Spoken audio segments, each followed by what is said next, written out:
तो दोस्तों welcome to money stocks. तो इस वीडियो के अंदर हम लोग बात करने वाले हैं मल्टीपल स्टॉक्स के बारे में। तो चलिए सबसे पहले हम लोग डिस्कस करेंगे जियो फाइनेंशियल्स के बारे में। तो जहां में जियो फाइनेंशियल्स के अंदर आज के दिन अगर आप देखोगे तो 3.5% तक की गिरावट नजर आया। 343 रुपीज़ के आसपास हमें क्लोजिंग नजर आ चुकी है। अभी जियो फाइनेंशियल्स को लेके जो गिरावट आया है उसके पीछे का न्यूज़ है और अपडेट भी है। तो चलिए सबसे पहले हम लोग कवर कर लेते क्योंकि गिरावट का कारण एक बहुत बड़ा है। और जैसे कल की वीडियोस के अंदर हमने आपके साथ बोला था कि कंपनी का फाइनेंशियल रिजल्ट्स आने वाला है, Q1 का रिजल्ट्स आने वाला है। तो जो रिजल्ट्स आया था लेट नाइट हमें देखने को मिला हुआ था। तो ये वीडियो के अंदर हम लोग कवर करेंगे गिरावट का जो मेजर कारण है ना, वो है कंपनी का Q1 का रिजल्ट। तो कैसे कंपनी ने परफॉर्म किया था रिजल्ट, चलिए उसके बारे में हम लोग डिस्कस कर लेते। उससे पहले अभी भी अगर आप देखोगे जियो फाइनेंशियल्स टॉप से लेके करंट प्राइस तक अगर आप कन्वर्ट करके देखेंगे तो ये कंपनी अभी भी 12% तक की गिरावट के अंदर हमें ट्रेड कर रहा है। क्या होता है कंपनी के अंदर 232 रुपए से लेके करंट प्राइस तक बहुत ज़्यादा हमें कंपनी के अंदर तेज़ी आया हुआ था। करीब करीब कंपनी के अंदर हमें 60% तक का रिटर्न्स मिल रहा था। लेकिन अब अगर आप करंटली ऑब्जर्व करके चलेंगे तो ऊपर से एक 12% तक का गिरावट नजर आया। लेकिन अभी भी हम लोगों को जियो फाइनेंशियल्स कंपनी को लेके 50% तक का रिटर्न्स हमें मिल रहा है। तो एक ही मैं रिक्वेस्ट आपके साथ करना चाहूँगा कि जिन लोगों ने लोअर प्राइस रेंज पर बाइंग किया है ना, उनको डरने की कोई बात नहीं है। क्योंकि जियो फाइनेंशियल्स की अगर बात की जाए तो फंडामेंटली कंपनी स्ट्रांग है। लॉन्ग टर्म के अंदर बढ़िया तरीके से कंपनी हमें मुनाफा बना के दे सकती। तो चलिए अभी हम आ चुके अपडेट के ऊपर। तो देखिएगा the Jio financial services Q1 result consolidated profit rise to 313 crore. यानी कि कहीं ना कहीं अगर आप देखोगे कंपनी का जो प्रॉफिट है उसके अंदर हमें जंप नज़र आया। जंप कितना नज़र आया हुआ है, करीब करीब 4% तक का प्रॉफिट्स के अंदर हमें जंप आया है। लेकिन ईयर बेसिस की पर अगर आप कैलकुलेट करके चलेंगे तो ईयर बेसिस जो जियो फाइनेंशियल्स का जो नेट प्रॉफिट है उसके अंदर करीब करीब कंपनी के द्वारा 0.64% तक का हमें अच्छी खासी ग्रोथ नज़र आया। यानी कि करंट बेसिस की पर कंपनी ने 312 करोड़ के आसपास अपना प्रॉफिट्स हमें जनरेट किया था। उससे पहले कंपनी का 310 करोड़ के आसपास हमें प्रॉफिट था, जो कि 1 सालों का डेटा है, राइट। तो कहीं ना कहीं अगर आप ऑब्जर्व करके चलेंगे मार्केट थोड़ा बहुत ज़्यादा में एक्सपेक्ट करके चल रहा था कि कंपनी का इस तरीके से प्रॉफिट्स हमें आ सकता है। लेकिन जो एस्टिमेट्स हमें मार्केट प्रेडिक्ट करके चल रहा था वो कंपनी ने बिल्कुल भी फुलफिल नहीं किया प्रॉफिट्स के अंदर। लेकिन जो रिजल्ट है कंपनी का जो प्रॉफिट्स है वो पॉजिटिव हमें ग्रो हो रहा है। फिर कंपनी की बात आती है इनके रेवेन्यूज के अंदर। तो कंपनी का अगर आप रेवेन्यूज को ऑब्जर्व करके चलेंगे तो कंपनी का रेवेन्यू 0.07% तक का गिरावट नजर आया। करीब करीब कंपनी के द्वारा 417 करोड़ के आसपास ये क्वार्टर के अंदर कंपनी ने अपना रेवेन्यूज हमें जनरेट किया था। वही अगर आप 1 साल पुराना अगर आप कैलकुलेट करके चलेंगे, कन्वर्ट करके चलेंगे तो ये कंपनी का 418 करोड़ के आसपास था। तो आप समझ सकते हो जहां ऑलमोस्ट 0.07% तक का गिरावट इनके रेवेन्यूज के अंदर आया। तो दोस्तों क्या होता है ना, कंपनी ने ऑलमोस्ट अपना जो रिजल्ट है हमें फ्लैट परफॉर्म किया है। लेकिन अगर मार्केट इससे अच्छा अगर प्रिडिक्ट कर रहा है, एज्यूम कर रहा है, एक्सपेक्ट कर रहा है, तो आप समझ सकते हो कि अगर वो कंपनी ने फुलफिल नहीं किया तो थोड़ा बहुत हमें कंपनी के अंदर गिरावट आएगा। तो करंट बेसिस के ऊपर जो सिनेरियो आपको नजर आया ना, ये करीब करीब जो गिरावट हुआ वो इनके Q1 रिजल्ट्स को लेके ही हमें गिरावट नजर आया। लेकिन जो ब्रोकरेज फर्म है उनका भी कमिटमेंट हमें देखने को मिला है, उनके द्वारा कुछ हमें कमेंट किया गया है। तो देखिएगा जैसे आपको पता है कि कल के दिन हमें जियो फाइनेंशियल्स का Q1 रिजल्ट आया था। तो रिजल्ट आने से एक दिन बाद हमें ब्रोकरेज फर्म के द्वारा हमें रिपोर्ट्स के अंदर बातें लिखी जाती है कि कैसा कंपनी का फर्दर हमें परफॉर्मेंस हो सकता है। तो आप देख सकते हो एकदम फ्रेश अपडेट्स के बारे में हम लोग बात कर रहे हैं। 44 मिनट्स एगो ये खबर नजर आ रहा है, एकदम फ्रेश अपडेट्स के बारे में हम लोग बात कर रहे हैं। देखिएगा the Jio financial share slip 3% after Q1 result, here's what analyst says. तो दोस्तों कहीं ना कहीं अगर आप एनालिस्ट का व्यू लेके चलेंगे तो इन्होंने कंपनी के बारे में कुछ बताया गया है कि ये कंपनी का जो बिजनेस है ना, रिसेंटली कंपनी अपना बिजनेस को बढ़ा रहा है।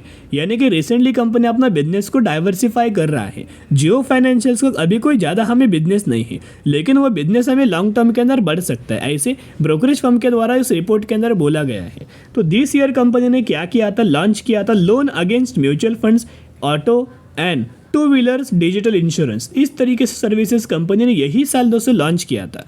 तो अगर कोई कंपनी अगर बिजनेस इसी साल लॉन्च करता है तो आप कैसे एक्सपेक्ट करके चलते हैं कि वो कंपनी लगातार अच्छा ही परफॉर्म करेगा? बीच बीच में कंपनी के अंदर प्रॉब्लम भी नजर आएगा। तो इनका जो लॉन्ग टर्म का जो एक्सपेक्टेशन है, इनका ये मानना है कि कंपनी बहुत अच्छा खासा हमें काम कर सकता है। एंड आप सभी को पता होगा कि जियो फाइनेंशियल्स का बेटा जो ऐप वर्जन है वो ऑलरेडी हमें लॉन्च हुआ है, जो कि जियो फाइनेंशियल ऐप को लेके उस ऐप के अंदर आप जाके लोन्स ले सकते हो, होम लोन्स है या फिर जो म्यूचुअल फंड्स अगेंस्ट लोन्स है, ऑटो लोन्स है, टू व्हीलर डिजिटल इंश्योरेंस, तो ये सारी सर्विसेज है। तो उनके द्वारा ये मानना है कि लंबे समय के अंदर कंपनी अच्छा हमें परफॉर्म कर सकता है। तो करंट बेसिस के ऊपर ये बोला गया है कि जियो फाइनेंशियल्स का अगर गिरावट आता है तो जो सपोर्ट लेवल हमें देखने को मिलने वाला है 335 रुपीज़ का, तो ये लेवल जरूर ध्यान में रखना। और इनका ये मानना है कि कंपनी का जो टारगेट हमें करंट बेसिस के ऊपर दिया गया है वो टारगेट आप यहाँ देख सकते हो कौन सा दिया है, 370 रुपीज़ तक का टारगेट हमें ब्रोकरेज फर्म के द्वारा दिया गया है। ब्रोकरेज फर्म कौन है आप देख सकते हो, एंजल वन के द्वारा हमें दिया गया है। फिर अभी हम आ चुके अगले ब्रोकरेज फर्म के ऊपर। इनका क्या व्यू है, ये कौन है, रिलेगेयर ब्रोकरेज फर्म, यानी कि रिलेगेयर ब्रोकरिंग के द्वारा हमें टारगेट दिया है। इनका मानना है कि कंपनी बहुत जल्द 380 रुपीज़ तक का टारगेट हमें अचीव कर सकता है और कंपनी के अंदर 345 रुपीज़ तक का स्टॉप लॉस आपको नज़र आ सकता है। तो दोस्तों करंटली जियो फाइनेंशियल्स की अगर बात की जाए तो ये बेसिकली कंपनी सपोर्ट लेवल पर ही हमें ट्रेड करते हुए दिखाई दे रहा है। यानी कि जो सपोर्ट लेवल हमें बोला गया है जैसे कि 345 रुपीज़ का, 335 रुपीज़ का, वही सपोर्ट लेवल्स के आसपास हमें जियो फाइनेंशियल्स ये कंपनी हमें ट्रेड कर रहा है। तो एक ही पॉइंट नोट करना कि जैसे जैसे कंपनी गिरावट के अंदर मिले वैसी वैसी कंपनी को खरीदारी करना है, क्योंकि दोस्तों ये कंपनी क्या है, रिलायंस ग्रुप की कंपनी है, राइट। मुकेश अंबानी इस कंपनी को ऑपरेट करते हैं। तो कहीं ना कहीं अगर आप ऑब्जर्व करके चलेंगे, अंबानी ग्रुप को पता है राइट बिजनेस को कैसे आगे बढ़ाना है, किस तरीके से सर्विस अगर कस्टमर्स को प्रोवाइड करे, किस तरीके से बल्क ऑफ द कस्टमर्स को अट्रैक्ट करे, इन ग्रुप्स को ये दोस्तों पता होता है। तो लंबे समय के अंदर हमें बेनिफिट मिल सकता है। इसी के द्वारा अगर आप म्यूचुअल फंड्स का डेटा को ऑब्जर्व करके चलेंगे, ये डेटा एकदम रिसेंट महीने का आप यहाँ देख सकते हो कि जून महीने का ही डेटा हम लोग आपके साथ शेयर कर रहे हैं। ये डेटा है जियो फाइनेंशियल्स का। तो आप यहाँ देख सकते हो 45 म्यूचुअल फंड्स की खरीदारी एंड 19 म्यूचुअल फंड्स की बिकवाली हमें जियो फाइनेंशियल्स के अंदर नजर आ चुकी है। यानी कि अगर दोस्तों कंपनी बर्बाद होने वाली है, कंपनी डूबने वाली है, तो म्यूचुअल फंड्स क्यों ज्यादा लगातार बाइंग कर रहे हैं, राइट। कहीं ना कहीं म्यूचुअल फंड्स को ये लगता है, म्यूचुअल फंड्स का ये मानना है कि लंबे समय के अंदर कंपनी अच्छा हमें मुनाफा करके देगा, अच्छा पैसा कमा के देगा। इसी वजह से म्यूचुअल फंड्स क्या कर रहे हैं, एंट्री कर रहे हैं गिरावट के अंदर। तो जैसे जैसे कंपनी गिरे वैसे वैसे बाइंग करना। अभी हम आ चुके कंपनी के टेक्निकल चार्ट के अंदर। ये है कंपनी का रेजिस्टेंस लेवल और ये है कंपनी का सपोर्ट लेवल। इसी के बीच में हमें जियो फाइनेंशियल से कंपनी ट्रेड कर रहा है। जब भी कंपनी के अंदर गिरावट आता है ना, ये लेवल जो आपको दिखाई दे रहा है, इसी लेवल्स के ऊपर कंपनी क्या करता है, सपोर्ट लेता है। और उससे जब भी कंपनी सपोर्ट लेता है उसके बाद हमें कंपनी के अंदर तेजी आता है। फाइनली कंपनी वही लेवल्स पर हमें देखने को मिल रहा है।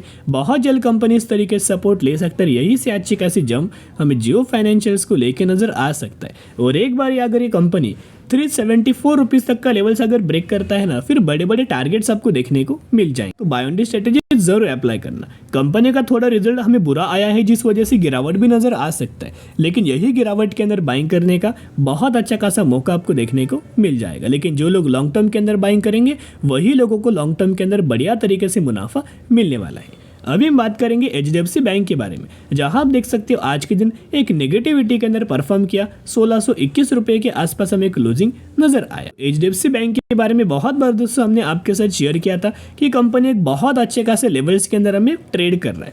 ये लेवल्स अगर आप ऑब्जर्व करके चलेंगे 2021 से भी पहले, यानी कि जो कंपनी कंसोलिडेट कर रहा है ना, ये 2022 से भी पहले कर रहा है। यानी कि 2021 से कंपनी कंसोलिडेशन फेज के अंदर फंसा है। जब भी कंपनी के अंदर तेजी आता है ऊपर लेवल्स के ऊपर मल्टीपल टाइम्स हमें HDFC बैंक के द्वारा हमें रेजिस्टेंस लिया जाता है। लेकिन जब भी कंपनी रेजिस्टेंस लेता है ना, वहां से क्या होता है, डायरेक्टली हमें गिरावट आता है, कंपनी यार रुकता नहीं है।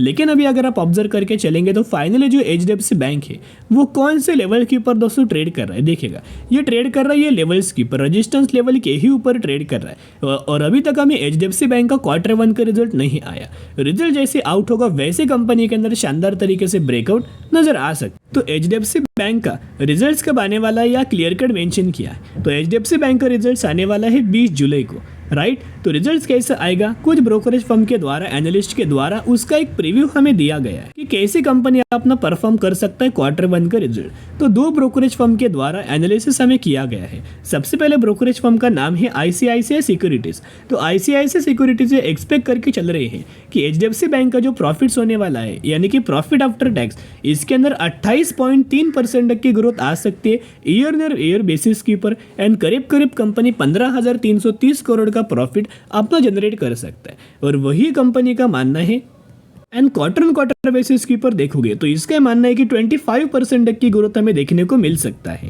एनआईआई के अंदर, यानी कि नेट इंटरेस्ट इनकम के अंदर 25% की ग्रोथ आ सकता है, जहां कंपनी करीब करीब 29,600 करोड़ के आसपास एनआईआई हमें मुनाफा कमा सकता है। उसके साथ साथ इनका यह भी मानना है कि कंपनी का जो पीपीओपी है, यानी कि प्री प्रोविजन ऑपरेटिंग प्रॉफिट, उसके अंदर भी कहीं ना कहीं 23% की ग्रोथ हमें देखने को मिल सकता है। अगले एनालिसिस के ऊपर हम आ चुके हैं। ये एनालिसिस हमें किया गया है, एक्सपेक्टेशंस दिया गया है मोतीलाल ओसवाल फाइनेंशियल सर्विसेज के द्वारा। ये एक्सपेक्ट करके चल रहे हैं कि एचडीएफसी बैंक का जो क्वार्टर 1 का रिजल्ट आने वाला है, प्रॉफिट आफ्टर टैक्स, वो करीब करीब 29.3% तक की ग्रोथ हमें देखने को मिल सकता है। और जहां कंपनी ईयर बेसिस के ऊपर 15,500 करोड़ के आसपास प्रॉफिट जनरेट कर सकता है। इनका यह भी मानना है कि जो नेट इंटरेस्ट इनकम है एनआईआई, उसके अंदर 24% की ग्रोथ आ सकती है ईयर बेसिस के ऊपर। तो कहीं ना कहीं जितने सारे ब्रोकरेज फर्म के द्वारा एनालिसिस दिया गया है, उनका यही मानना है कि कंपनी शानदार तरीके से परफॉर्म कर सकती है। और जिस वजह से टारगेट भी बहुत बार हमने आपके साथ शेयर किया था एचडीएफसी बैंक के अंदर, ये टारगेट दिया गया है अनिल सिंघवी के द्वारा 2,500 रुपीज़ तक का टारगेट हमें दिया गया है। और ये डेटा मैं लगातार आपके साथ शेयर करते आ रहा हूँ। अभी रिजल्ट दोस्तों मैंने आपके साथ शेयर किया, ब्रोकरेज फर्म बहुत ज़्यादा पॉजिटिवली एग्रेसिवली फोकस कर रहे हैं, और इनका एग्रेसिवली मानना है कि एचडीएफसी बैंक का जो रिजल्ट आने वाला है बहुत शानदार तरीके से आ सकता है। रिजल्ट आएगा 20 जुलाई को, राइट। तो ये डेट जरूर ध्यान में रखना। लेकिन ब्रोकरेज फर्म जो बोल रहे हैं वो कहीं ना कहीं अगर आप ऑब्जर्व करके चलेंगे तो ऑलमोस्ट हमें सिमिलर तरीके से देखने को मिल सकता है। अभी म्यूचुअल फंड्स का डेटा आपके सामने है, तो कंपनी का रिजल्ट अच्छा आने वाला है ना, इसी वजह से म्यूचुअल फंड्स लगातार एचडीएफसी बैंक के अंदर एग्रेसिवली बाइंग कर रहे हैं। देखिएगा जून महीने का डेटा है एचडीएफसी बैंक का, जिसके अंदर 240 म्यूचुअल फंड्स की खरीदारी एंड 121 म्यूचुअल फंड्स की बिकवाली हमें नजर आया। जहाँ हर एक महीने का डेटा को ऑब्जर्व करेंगे तो लगातार एग्रेसिवली एचडीएफसी बैंक के अंदर म्यूचुअल फंड्स हमें बाइंग कर रहे हैं, जैसे कि जैन, फेब, मार्च, अप्रैल, मई, जून, हर एक महीने के अंदर बहुत बड़ा माल हमें बाइंग किया गया है। तो आप समझ सकते हो कि अच्छी खासी रैली हमें बहुत जल्द नजर आ सकती है। तो अगर आप ये रैली मिस नहीं करना चाहते, अगर आपको अच्छी खासी कंपनी के अंदर निवेश करना, रिटर्न्स अगर आपको चाहिए, तो एचडीएफसी बैंक के अंदर बाइंग करने का करंटली ग्रेट अपॉर्चुनिटीज है। तो बाय ऑन दिस स्ट्रेटेजी जरूर अप्लाई करना। अभी हम बात करने वाले हैं सिद्धिका कोटिंग लिमिटेड। 338 रुपीज़ के आसपास हमें क्लोजिंग नजर आया, और आज के दिन भी 5% तक की तेजी नजर आया। जब से हमने आपके साथ कंपनी के बारे में शेयर किया, तब से लगातार कंपनी के अंदर तेजी आ रहा है, और देखते देखते कंपनी के द्वारा 25% तक का रिटर्न अभी तक हमें शेयर होल्डर्स को मिल चुका है। रिसेंटली कंपनी ने अनाउंसमेंट किया है 1:1 रेशियो के अंदर बोनस, यानी कि जिनके पास इस कंपनी के 1 शेयर होंगे तो हर 1 शेयर के बदले आपको 1 शेयर मिलने वाला है। तो जरूर कंपनी के बारे में स्टडी एनालिसिस जरूर करना।